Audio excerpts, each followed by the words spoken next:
ग्रंथराज रेणुसार जी में गाथा नंबर 142 चल रही है, जिसमें आचार्य महाराज ये कहने जा रहे हैं कि मुक्ति कहें या मोक्ष कहें, दोषों के त्याग से ही होता है। कोई व्यक्ति घर का त्याग कर दे अथवा अपनी जमीन जायदाद का त्याग कर दे, सोनी चांदी का त्याग कर दे, बाल बच्चों का त्याग कर दे,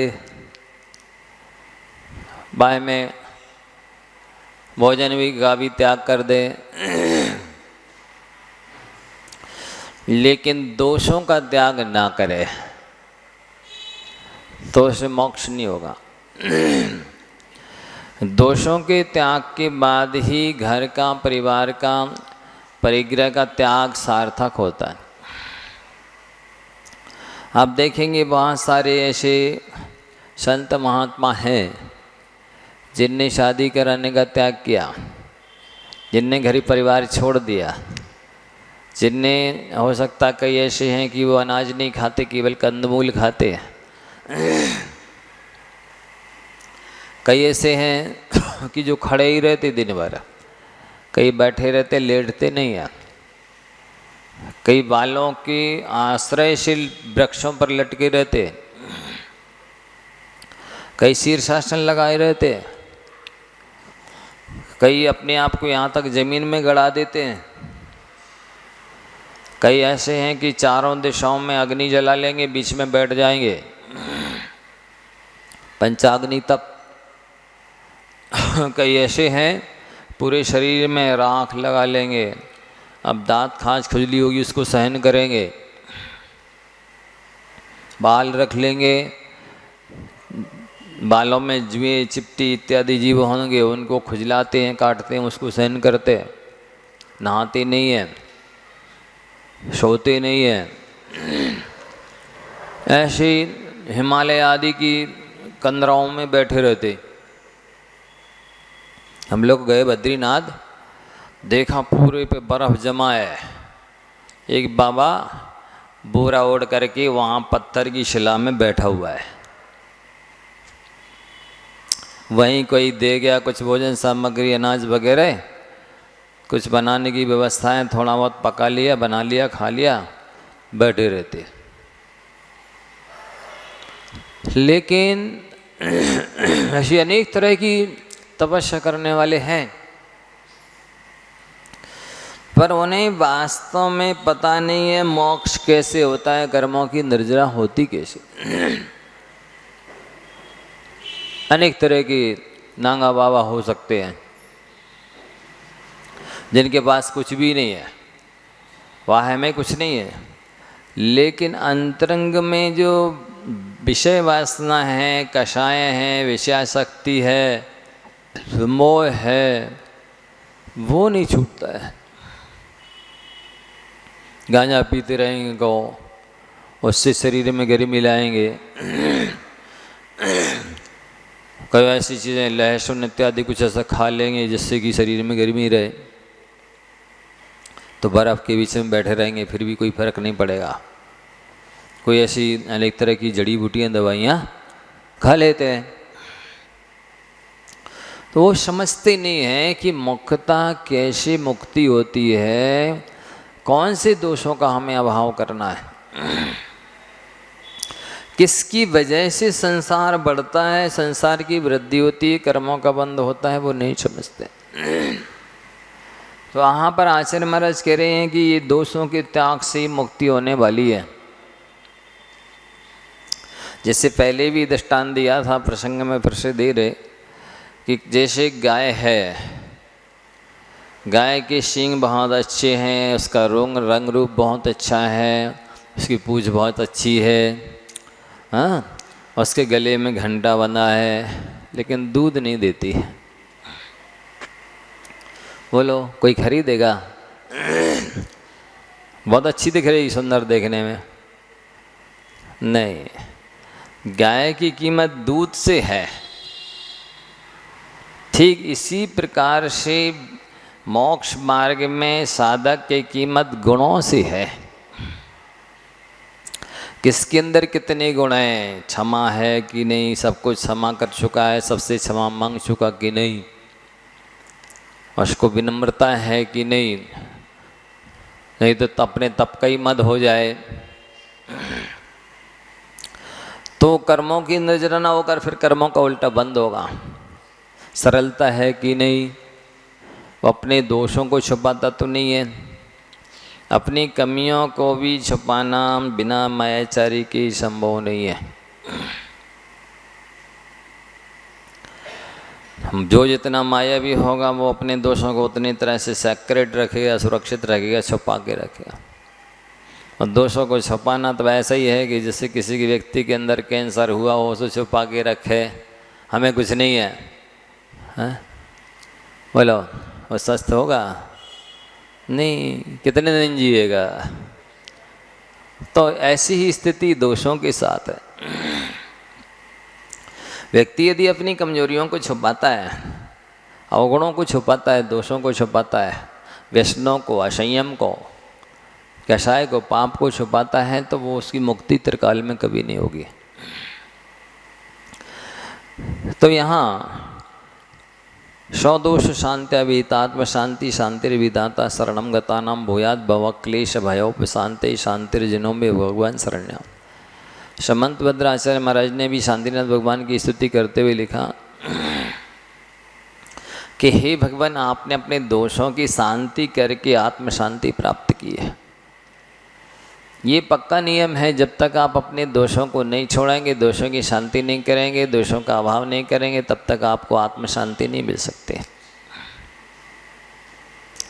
और संसारी प्राणी की कुटेव है कि वो अपने दोषों को सुरक्षित रख कर के सुखी होना चाहता है, दोषों को छोड़े बिना मुक्त होना चाहता है, स्वर्ग मोक्ष पाना चाहता है। वो धर्म के नाम पे भी व्यसन करेगा, ड्रिंकिंग करेगा, मांस खाएगा, धर्म के नाम पर विषय कषाय का पोषण करेगा। तो विषय कषाय का पोषण तो दुनिया कर रही है, आप और उसमें क्या अंतर है? आपको किस बल पर हम संत मान लें, किस बल पर भगवान मान लें, किस बल पर आप भगवान बनोगे? किसके बलबूते बनोगे बताओ? तो स्वदोष शांत्या, अपने दोषों की शांति से बेहद मैंने प्राप्त की है आत्म शांति। और जिसे आत्म शांति प्राप्त हो गई है वही दूसरों को शांति प्राप्त कराने में सहायक हो सकता है। शांति विधाता शरणम गता नाम, फिर शरण को प्राप्त हुए जीवों के लिए आप शांति को करने वाले हुए। हुयात भव क्लेश भयोपशांति, इसलिए हे भगवान आप मेरे भी भय और क्लेश की शांति के लिए होवे। आप मिली शरण हैं, शरणे साधु शरण है, जो आए हुए अपनी शरण में आए हैं जीव के लिए सहायता दे सकता है, कल्याण कर सकता है, वो शरण नहीं कहलाता है। तो यहाँ पर दोषों के त्याग से मुक्ति बताई गई है। पहले कहा 3 मूर्ताओं से रहित होना, कल आपके लिए 3 मूर्ताओं के बारे में चर्चा की, देव मूर्ता, लोक मूर्ता, गुरु मूर्ता। आप कह रहे शल्यत्रय, शल्य का अर्थ बाण होता है, शल्य का अर्थ कांटा होता है, कील होता है। जैसे आपके पैर में कांटा चुभ जाता है तो आप चल नहीं सकते, चलेंगे तो हर पद में आपको वो चुभेगा, अंदर धंसता चला जाएगा। और आप ही बताइए किसी के पैर में कांटा लगा रहे, वो स्वस्थता महसूस करेगा? बोलो। वो कांटा आगे चल कर के एक बड़ा बीमारी का, खतरनाक रोग का रूप ले लेगा। इसलिए जैसे कांटा निकालना अनिवार्य है, कांटा जैसी लगता है यात्रा स्थगित हो जाती है। आप देख लीजिए 2 व्हीलर में हो चाहे 4 व्हीलर में हो, कांटा लग जाता तो बताओ गाड़ी चलती है? वहीं स्टॉप हो जाती है, रुक जाती है। इसी तरह से यहाँ 3 तरह के कांटे हैं, 3 तरह की शल्य हैं। कांटा बोले, शल्य बोले, कील बोले, विकल्प बोले अंदर का। ये 3 छोड़ना जरूरी है, तब आप धर्मात्मा संज्ञा को प्राप्त होंगे, तब आप मोक्ष मार्ग में कदम रख सकेंगे। आपका गुण स्थान बढ़ेगा, संयम लब्धि स्थान बढ़ेगा, असंख्यात गुणी पाप की नर्जरा होगी। अन्यथा वैसी दशा होगी। एक बार 4 शराबियों ने कहा चलो वोटिंग करें, चले गए पी के वोटिंग करने। अब रात भर वो 3 बैठे, खींचता रहा, सुबह हो गया। देखा अरे नाव तो वहीं की वहीं खड़ी है, वहीं की वहीं पड़ी है, क्या हुआ? बोले वो रास्ता तो जो जिससे नाव बंधी थी वो खोले ही नहीं। तो ये संलयन रस्सा का काम करती है। आप कितने ही तपस्या करते रहिए, त्याग करते रहिए, दान देते रहिए, धर्म के नाम पर कुछ भी करते रहिए, वो नाव शराबियों की नाव खेने की तरह ही होगा। आपकी आत्मा रूपी नाव यथास्थान संसार रूपी समुद्र में यथास्थान पड़ी रहेगी। ये शल्य निकालना जरूरी है। वे 3 हैं, मायाचारी, गलत श्रद्धान और आप धर्म के बदले में सांसारिक भोगोपभोग चाहते हैं। ये भी शल्य का रूप धारण करता है। व्यक्ति यदि ऊपर में कुछ होता है और अंदर में कुछ होता है तो वो दोहरा जीवन जीने वाला होता है। दोहरा जीवन जीने वाला आत्मकल्याण नहीं कर सकता। आप तो जो बाहर में दिखाना चाहते हैं और अंदर में वैसा बन के दिखाइए, या फिर जैसे आप अंदर में हैं वैसे ही बाहर में दिखाइए। अन्यथा जीवन में तनाव आता है, टेंशन आता है, चिंता होती है, आकुलता व्याकुलता रहती है कि मैंने जो किया है वो किसी को पता ना चल जाए, मैं जो ओरिजिनल हूँ वो किसी को पता ना चल जाए। ये चिंता सताती है। इस चिंता से पाप कर्म का बंध होता है, इससे संसार बढ़ता है। इसीलिए और आर्जव धर्म तो आता ही नहीं है मायावी व्यक्ति के पास। कुटिल स्वभाव तो त्रेंच गति के आश्रव का कारण है। 62 लाख योनियां मिलने वाली है। इसलिए मायाचारी नहीं करो। आप धर्म करो चाहे नहीं करो, मायाचारी नहीं करो, यही धर्म है। आपके पास वैसे नहीं है दान देने की कोई ज़रूरत नहीं है। आप व्रत उपवास नहीं कर सकते हो, कोई ज़रूरत नहीं है, लेकिन सरल तो बनो, जैसे हो वैसी तो दिखाओ। ये भी धर्म है, ये बहुत सरल है। लेकिन माया कसाय अंदर में जो रहती है वो जैसा है व्यक्ति वैसा दिखाने नहीं देती है। जबकि ये निश्चित है, ये पक्का है कि आप जैसे हैं वो एक ना एक दिन वैसे प्रकट हो जाएगा, होकर रहता है। आप जैसे हैं वैसे उस वास्तविकता को ज़्यादा समय तक छुपा के नहीं रख सकते। वो कहीं ना कहीं से कहते हैं ना, वास्तविकता किसी न किसी झरोके से झांक ही लेती है। लिख लो ये पॉइंट, वास्तविकता किसी न किसी झरोके से झांक ही लेती है।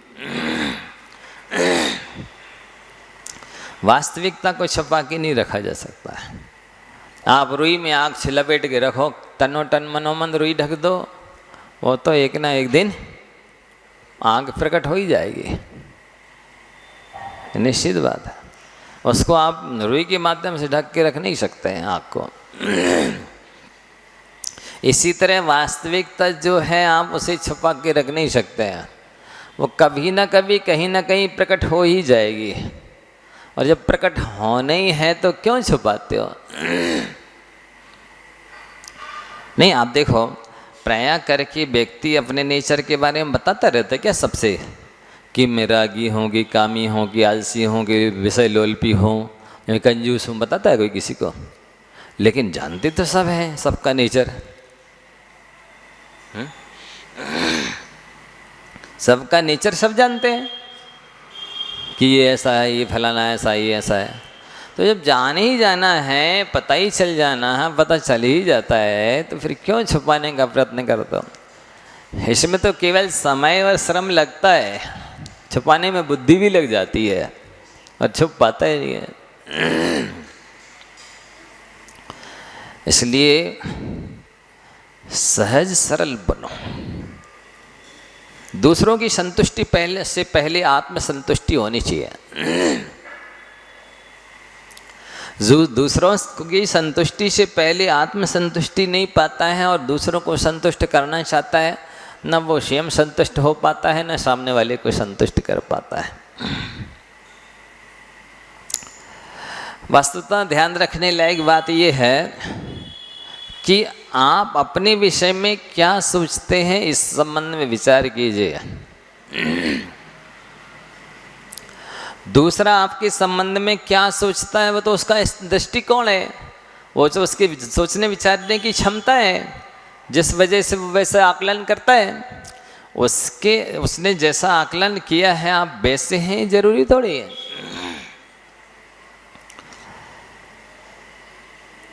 तो आप अपने विषय में क्या विचार रखते हैं ये महत्वपूर्ण है।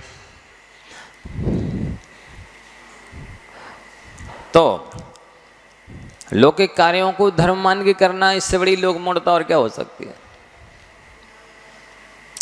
लौकिक कार्यों को धर्म मान के करना ये लोक मूढ़ता कहलाती है। लौकिक कार्य है, उसमें धर्म कहाँ से आएगा? फर्ज है, वो उत्तरदायित्व है। ये लोग नहीं समझ रहे हैं, फर्ज को धर्म समझ रहे हैं। तो अपनी कमजोरियों को जाने, मतलब जिस व्यक्ति ने अपनी कमजोरियों को जान लिया, समझ लो अपनों को उनको दूर करने का एक पहला कदम आपने उठा लिया। जानो ही गई नहीं तो दूर कैसे करोगे?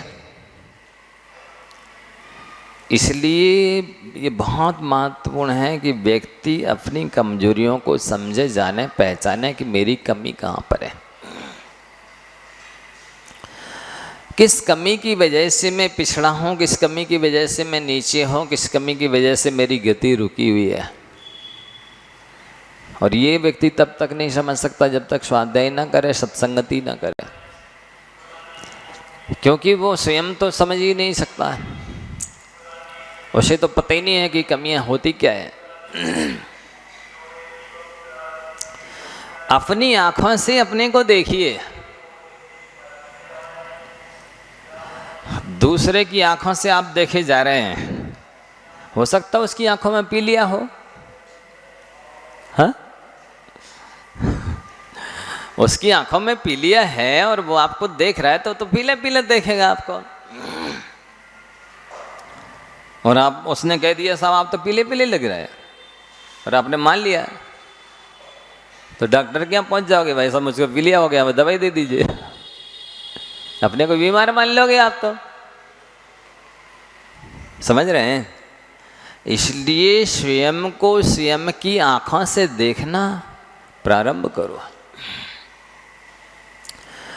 सामने वाले जो देख रहे हैं, जो कह रहे हैं, जो सोच रहे हैं, उनका अपना स्तर है, उनका अपना दृष्टिकोण है, उनका अपना स्वार्थ है, उनकी अपनी विजय है, उनकी अपनी योग्यता है, उनकी अपनी सभ्यता है, उनका अपना कल्चर है। इसलिए उस दृष्टि से वो आपको देख रहे। मान लो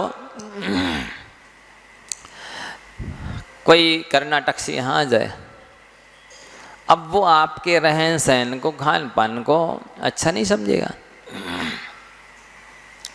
वहाँ का रहन सहन, वहाँ का खान पान, वहाँ का बोलचाल सब भिन्न है। अब आप उससे अपनी प्रशंसा कराना चाहो, बोलो करेगा? कैसे करेगा जब उसने जन्म से ये चीज़ देखी नहीं, सुनी नहीं, अनुभव नहीं की है, उसको पसंद ही नहीं है, तो वो आपकी प्रशंसा कैसे कर दे? नहीं कर सकता।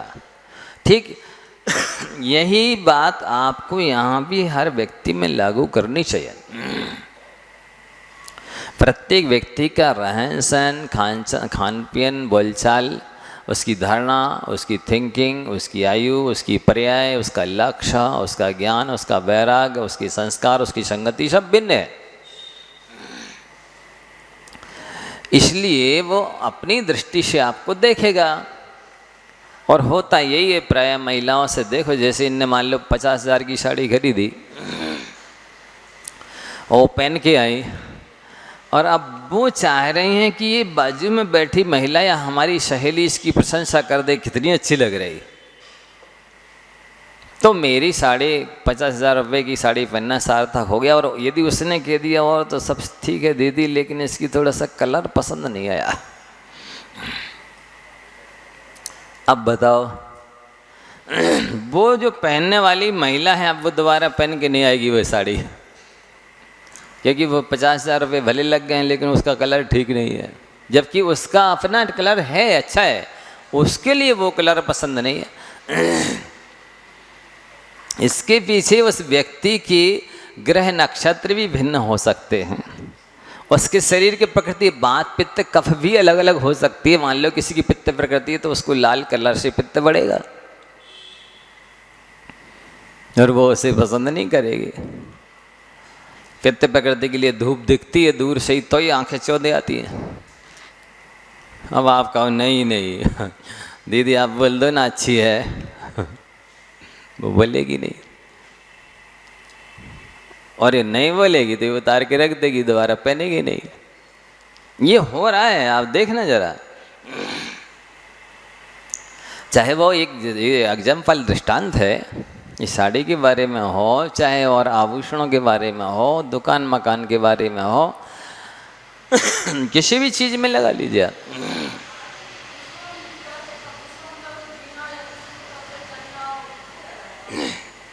वह आपने अपनी पूरी जीवन शैली कोई दूसरों के हाथ में सौंप दिया है। जब आप दूसरे के अनुसार खाते पीते हैं, उठते बैठते हैं, रहन सहन रखते हैं, वस्त्राभूषण पहनते हैं, तो आपने अपने आप को उसको नहीं बेच दिया, उसके अनुसार चल रहे हो। ये भी एक पराई नौकरी है, लेकिन महिलाओं में एक विशेषता होती है, वे कितनी अच्छी से अच्छी चीज़ पहन के आई हों, लेकिन थोड़ा सा सुनना चाहती हैं कि ये कह दे कि बहुत अच्छी लग रही।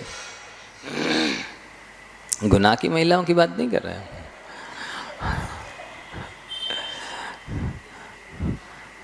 क्योंकि यहाँ के लोगों से तो हम परिचित नहीं है अभी।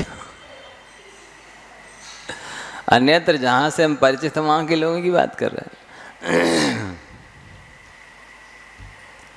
तो ये यहाँ पर दोषों के त्याग से मुक्ति होने वाली है।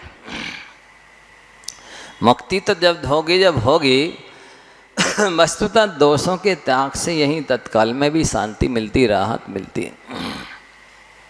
मान लो आपको चाय पीने की आदत है, अब नहीं मिल रही तो आपको बेचैनी हो रही कि कब समय पूरा हो जाए और हम पिए, और अंदर से संकल्प कर लो मेरा त्याग। अब देखो कितनी राहत मिली, कितनी शांति मिली, कितनी निराकुलता मिली, संकल्प विकल्प सब छूट गया, अब पीने नहीं। तो एक व्यसन छूटा ना, एक दोष छूटा ना, एक आदत छूटी ना, तो इससे तत्काल में ही चैन मिली। कोई भी आप विकल्प पाल लीजिए, आदत पाल लीजिए कि मुझे ये जाके करना है, तो वो अभी भी शांति नहीं देगा, अभी भी सुख से नहीं बैठने देगा, वो कुलबुली गुदबुदी सी लगी रहेगी कि बस जाके हमें ऐसा करना है, जाके हमें ऐसा करना है, और त्याग कर दो, नहीं इस काम को करना ही नहीं है, बस शांति हो गई। तो ये चल रहा है प्रसंग 142 नंबर गाथा में कि शल्यत्रय, 3 मूर्ताओं के छोड़ना है, 3 शल्यों को छोड़ना है। तो इसके बाद क्रम से चर्चा चल रही है। 3 शल्यों में एक माया शल्य भी है, उस माया शल्य के बारे में हम चर्चा कर रहे हैं। आप भूल मत जाइए हम क्या सुना रहे हैं, क्या समझा रहे हैं। हम ये बता रहे हैं कि ये दोहरा जीवन जीना छोड़ना पड़ेगा। आप कुछ हैं और कुछ दिखा रहे हैं, इससे भारी तनाव आता है, टेंशन होता है, चिंता होती है, आकुलता होती है, प्रकट ना हो जाए। ये स्टेटस को हमें बना के रखना है, ये अपने स्टैंडर्ड को मैनेज करके रखना है। मतलब अब आप इससे समझ सकते हैं कि अंदर में दिवाला निकल गया है और बाहर में दिवाली मना रहे हो तो टेंशन तो होगा, नहीं होगा, पक्का है। इसलिए जैसे अंदर में हो वैसे ही बाहर में रहो तो शांति रहेगी। ये दिवाली आप मनाना चाह रहे हो, दिवाली नहीं मनेगी, होली मनेगी। निश्चित बात है, दिवाली नहीं मनेगी, होली मन जाएगी। होली मनाना है तो पापों की होली जलाओ, विषय कषाय की होली जलाओ, दोषों की होली जलाओ, गुणों की दिवाली मनाओ, गुणों के दीपक जलाओ। व्यक्ति ऐसा करता नहीं है। तो आप देखेंगे उनके मंदिर के आने के कपड़े अलग होंगे, किसी सभा सोसाइटी में जाना वहाँ के कपड़े अलग होंगे, घर के अलग होंगे। जितने स्थानों पर जाना है उतने स्थानों के अलग अलग होंगे कपड़े। और यदि उनने चेंज नहीं कर पाए, वे कपड़े नहीं पहन पाए, तो वे वहाँ पहुँच तो जाएंगे लेकिन उनको अच्छा नहीं लगेगा अपने आप में कि अरे वो हम अपनी ड्रेस तो चेंज करके आए नहीं। आप देखो ना उनकी मानसिकता कैसी होती है। माहौल सब वही है, सारी स्थितियां परिस्थितियां वही है, लेकिन मनस्थिति भिन्न है। ये अब मनस्थिति को बदल रहे हैं तो परिस्थिति सब ठीक हो जाएगी। क्या होता है कपड़े चेंज करने से? हाँ, व्यक्ति अपने घर में धोती टाबिल लपेट के रहता है, लुंगी लपेट के ही रहता है। हाँ, गाउन पहन के रहेंगे लोग। कौन गाउन नहीं बोलते, क्या बोलते? गाउन नहीं, गाउन पहन करके वो सारा गृहस्थी का काम करते हैं। जेंट्स लोग ज़्यादा ज़्यादा पैंट ही पहन लेंगे वो, या फिर तौलिया लपेट लेंगे, बस काम। ये कपड़े दूसरों के लिए पहन रखे हैं। ये जो ड्रेस चेंज करते बार बार, वो दूसरे के लिए, अपने लिए थोड़ी करते। तो इससे कितना हर्जा खर्चा बढ़ गया, आप ये तो सोचो। आप बाहर आए, इसके पहले आपने दर्पण के सामने लगा दिया, इतना सारा समय घूम घूम करके देखने में कैसे लग रहे हैं? हाँ, नहीं लगता समय? समय तो लगता है मेकअप करने में। आपको नहीं पता, हम तो देखते सुनते रहते इसलिए बता रहे हैं।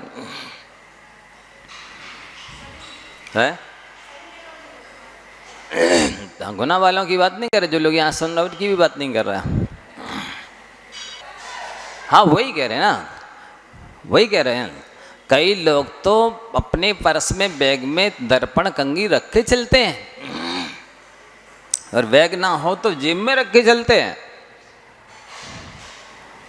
अब आप माने या ना माने, बता रहे हैं, कम ज़्यादा की बात अलग है, लेकिन होता है। व्यक्ति जितना सुंदर अपने आप को दिखाना चाहता है, यदि उतना सुंदर अपने आप को बना ले तो सुखी हो जाए। जितना चेहरे को सजाता है, यदि उतना चरित्र को सजा ले। चेहरे को सुंदर बनाता है, चरित्र को सुंदर नहीं बनाता है। जो जिह्वा में होता है वो जीवन में नहीं होता है।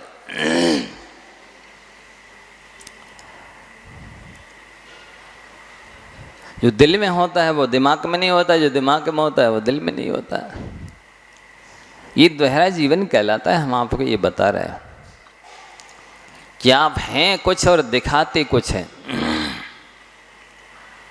ये शल्य के अंतर्गत आता है, ये दोषों के अंतर्गत आता है। इन दोषों की मुक्ति के बिना तो मोक्ष हो ही नहीं सकता। माया शल्य बहुत खतरनाक है।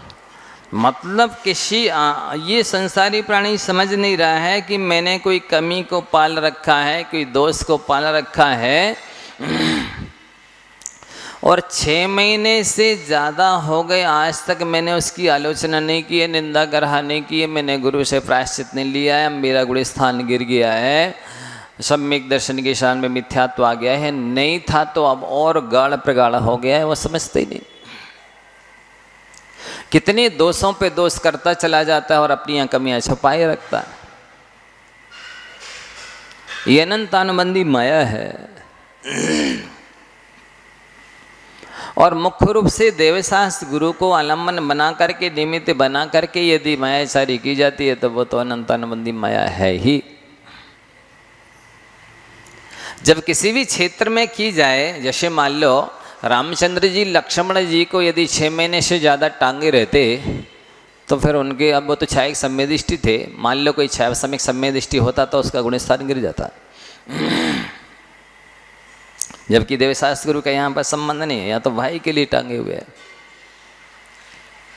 तो भाई को भी यदि 6 महीने से ज़्यादा टांगे रहे तो गुणस्थान गिर सकता है। इसी तरह लगा लीजिए दूसरे क्षेत्र में, चाहे दूसरे से वैर करो चाहे भाई से वैर करो, वैर तो वैर ही है। तो माया शल्य कहलाती है। कोई भी कमी हो जाए, कोई भी गलती हो जाए, कोई भी अपराध हो जाए तो उसकी निंदा ग्रह आलोचना करनी होती है, प्रायश्चित करना होता है, तब कहीं वो माया शल्य निकलती है। जब सामान्य से माया कसाई ही सताती है तो शल्य तो उसके ऊपर की चीज है। इसलिए उसको एक प्रॉपर दृष्टांत दिया गया है कि पैर में जैसे कांटा या कील चुभ जाती है तो हर पग में कष्ट देती है।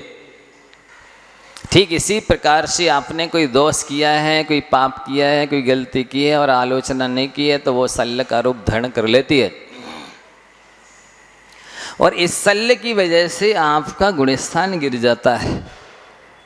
जो अंदर की विशुद्धि स्थान है, जो अंदर की परिणामों की निर्मलता है, वो खत्म हो जाती है। तो अपनी कमजोरियों को जान लिया तो समझ लीजिए कि आपने उनको नष्ट करने का पहला कदम तो उठा लिया है। अभी तो बड़े बड़े धर्मात्माओं को ही नहीं पता रहता है कि हमने कौन सी गलती कितनी कर ली है, उनका प्रायश्चित नहीं लिया, कितने वर्ष हो गए। ऊपर से वात्सल्य दिखाया और अंदर में वो चीज़ नहीं थी तो ये माया शल्य हो गई। अब इसका भी प्रायश्चित लेना होगा, नहीं लिया है तो ये गुणस्थान गिरा देगा। तो आप अपने को अपनी आँखों से देखना प्रारंभ कीजिए।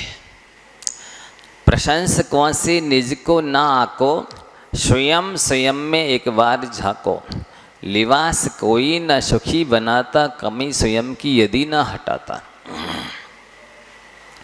कोई भी भेष सुखदाई या दुखदाई नहीं होता है। प्राय लोग वेश बदल करके अपने आप को धर्मात्मा समझ लेते हैं, स्थान परिवर्तित करके धर्मात्मा समझ लेते हैं और परिस्थिति को बदल करके अपने को धर्मात्मा समझ लेते हैं। वस्तुतः धर्मात्मा तो मनस्थिति को बदलने पर होते हैं। यदि मनस्थिति नहीं बदली है तो वो तो जैसे ड्रेस और एड्रेस के चेंज होने को आचार्य महाराज मृत्यु कहते हैं, वैसी हो गया कि आपने स्थान छोड़ दिया और जिन लोगों के बीच में रहते वो लोग छोड़ दिए और जैसा पहले रहन सहन था थोड़ा चेंज कर दिया, लेकिन मनस्थिति तो अभी भी वही है। तो वैसा हो जाता है। कई लोग घर को आश्रम बना लेते हैं, कई आश्रम को घर बना लेते हैं। हाँ, कई आश्रम को घर बनाते तो कई घर को आश्रम बना लेते हैं। यदि आंतरिक में वैराग्य है, सच्चे मायने में धर्म है तो वो घर आश्रम बन सकता है, लेकिन सच्चा नहीं है वैराग्य, ज्ञान और वैराग्य नहीं है तो आश्रम भी घर बन जाएगा।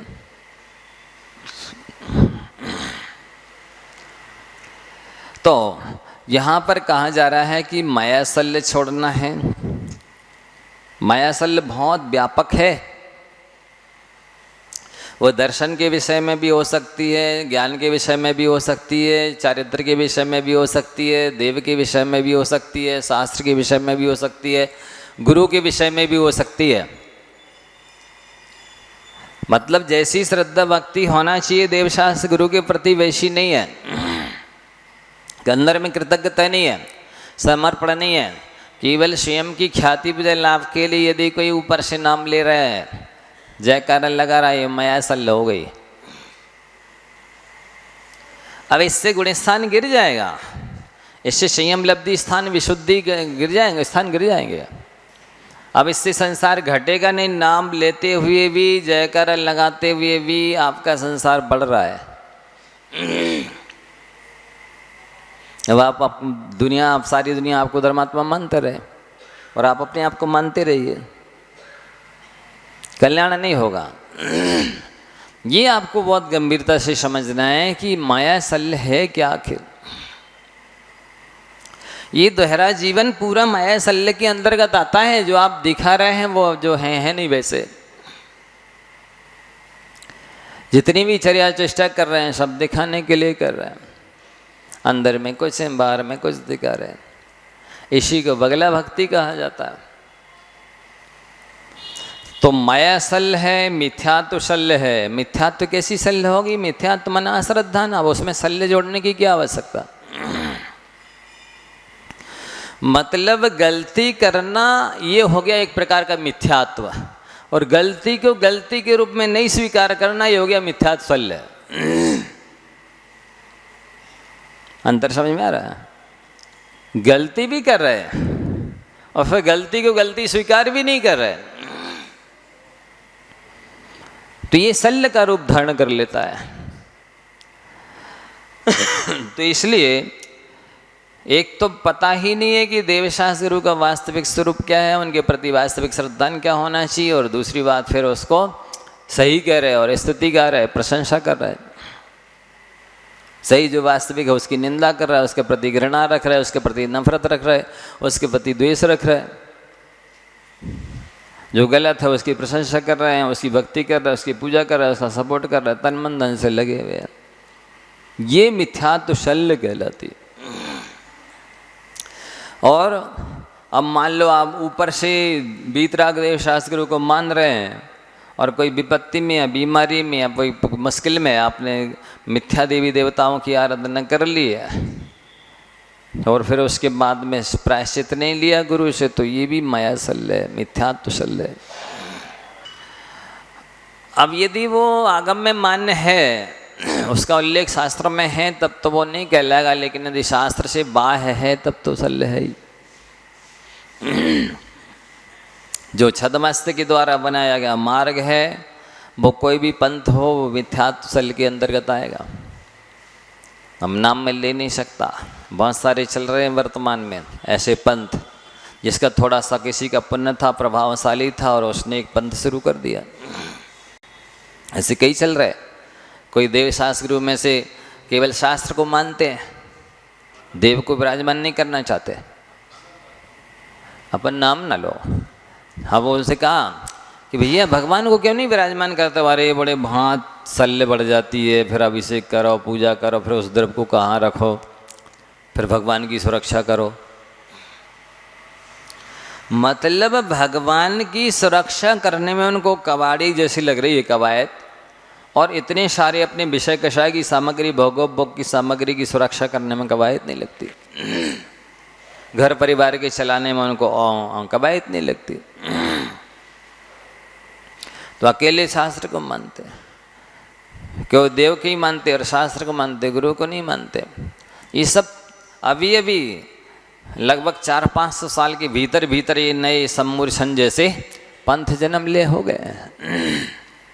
बहुत सारे हैं ऐसे जो अपने अपने ढंग से धर्म को मानते हैं, अपने अपने ढंग से क्रियाएं करते हैं, अपने अपने ढंग से पूजा पद्धति अपनाते हैं। करना तो करना, नहीं करना तो नहीं करना। उसी एक में ही अनेक तरह के लोग हैं, एक सी सबकी मान्यता नहीं है। कोई वर्तमान में किसी को तीर्थंकर घोषित कर दिया तो भगवान के साथ बराबरी से बिठा दिया, उनको पूज रहे, तो दूसरा कहता नहीं भैया हम तो नहीं मानेंगे।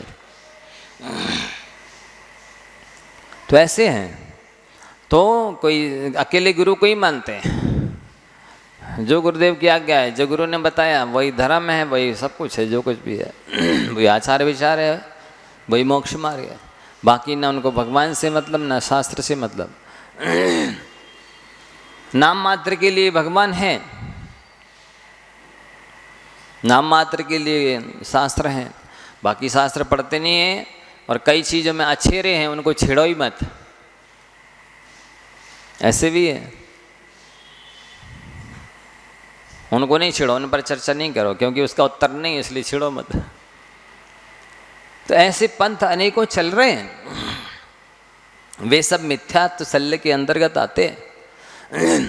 कुंद स्वामी ने प्रवचन सार में लिखा है स्पष्ट, छदमत विहित वस्तुसु, जिसको छदमस्त कहलाते हैं पहले से लेकर 12वें गुण स्थान तक के। जब तक केवल ज्ञान नहीं हुआ है तब तक वे छद्मस्त कहलाते हैं। और उन अज्ञानियों ने, छद्मस्तों ने जो भी मार्ग बना दिया है, जो भी पंथ संप्रदाय बना दिया है, उसके आधार से जो चल रहे हैं वे सब मिथ्यात्वशल्य के अंतर्गत आते हैं। क्योंकि भगवान ने कहा ही नहीं, उसको उपदेश दिया ही नहीं, भगवान के द्वारा अप्रूव है ही नहीं। ये तो किसी व्यक्ति पुण्यात्मा था, वक्ता था, प्रभावशाली था, उसके आधार से चल दिया। तो ये मिथ्यात्वशल्य है, मायाशल्य, मिथ्यात्वशल्य और निदान शल्य। मतलब आपने कोई भी धर्माचरण करके और उसके बदले में कुछ भी देव से, शास्त्र से, गुरु से याचना की है सांसारिक प्रयोजन को लेकर के, वो निदान शल्य है। कितने लोग जानते और मानते हैं आप बताइए? मैंने कोई विधान किया था, कोई व्रत किया था, लेकिन उसके बदले में सांसारिक अपेक्षा रखी थी, ये निदान शल्य हो गया, इसका भी मुझे गुरु से प्रायश्चित लेना है। कौन मानता है? मतलब भीख मांगना अपना अधिकार है, जन्म सिद्ध अधिकार समझते हैं। हाँ, चाहे मनुष्य हो, चाहे भगवान हो, चाहे शास्त्र हो, चाहे गुरु हो, कोई भी हो, भीख मांगना हमारा जन्म सिद्ध अधिकार है। उसको अपराध नहीं समझते हैं, उसको पाप नहीं समझते, उसको निदान नहीं समझते, उसको कांक्षा नहीं समझते। तो ये सल्लत है, आप समझ जाइए। इतनी जो गाथा में बताए गए हैं, इन सब के अलावा और भी बहुत सारे दोष हैं, उन सब की मुक्ति करने पर आपकी आत्मा की मुक्ति होगी। बहुत माने जटिल काम है, कठिन काम है। पहले से मान लो कोई नास्तिक मत को या एकांत मत को मानता चला आ रहा है, और आज उसने सही समझा है कि नहीं नहीं अब ये सही है, वो गलत था, मैं जो पहले से मान रहा था तो आज मुझे अब प्रायश्चित ले लेना चाहिए। गुरु से कौन मानता? अपना लिया जितना अपना लिया, मान लिया जितना मान लिया, नहीं माना तो नहीं माना। ऐसी मनमानी चल रही है। मतलब शास्त्र की आज्ञा का उल्लंघन होने का भय नहीं है, गुरु की आज्ञा का उल्लंघन होने का। उनको जो सच्चे गुरु हैं, मैंने गुरु की परिभाषा बताई थी कि कोई भी धोती दुपट्टा पहन, दुपट्टा धोती और कुर्ता पहन ले और तिलक लगा ले, वो गुरु नहीं हो सकता। क्योंकि आपने कहा है कि गुरु ब्रह्मा है, गुरु विष्णु है, गुरु महेश है, गुरु साक्षात परम ब्रह्म है। तो कुर्ता धोती पहनने से नहीं हो सकता परम ब्रह्म। गुरु की गरिमा महत्वपूर्ण है, जिस किसी को गुरु नहीं कहा जा सकता। तो सच्चे गुरु ने जो कहा है वो आज्ञा सर्वधारी होती है। उससे, उसके मानने में जीवों का कल्याण होता है, उसके मानने से जीवों को सम्यक दर्शन होता है। उसके मानने में तो यदि मन वचन काया सब लग जाए, जीवन लग जाए, धन लग जाए, प्राण भी चले जाए, तो भी आपका कल्याण ही होगा, क्योंकि आपने गुरु की आज्ञा पालन करने में लगा दिया है। इसलिए कहते ना, शीश दिए गुरु पद मिले तो भी सस्ता जान। हाँ, गुरु के चरण, गुरु का आशीर्वाद शीश के बदले मिलता है तो भी सस्ता है। मतलब गुरुओं की जो भले के बारे में सोचते हैं कि ये स्वस्थ रहें, सुखी रहें, इनका धर्म ध्यान हो, इनका रत्नात्रय निर्विघ्न आनंद संपन्न पले, ऐसी भावना रखने वाले का कल्याण हो जाता है। ये मानसिक विलय मानी जाती है। किसको चिंता है क्या हो रहा है? अपना अपना पेट तो दुनिया भरती है। धर्मात्मा बहुत उदार, विशाल, महान होता है। तो इस तरह से शल्यत्रय के बारे में संक्षेप से आपसे चर्चा की है। आगे और भी हैं जिनके दोषों से मुक्ति होने वाली है।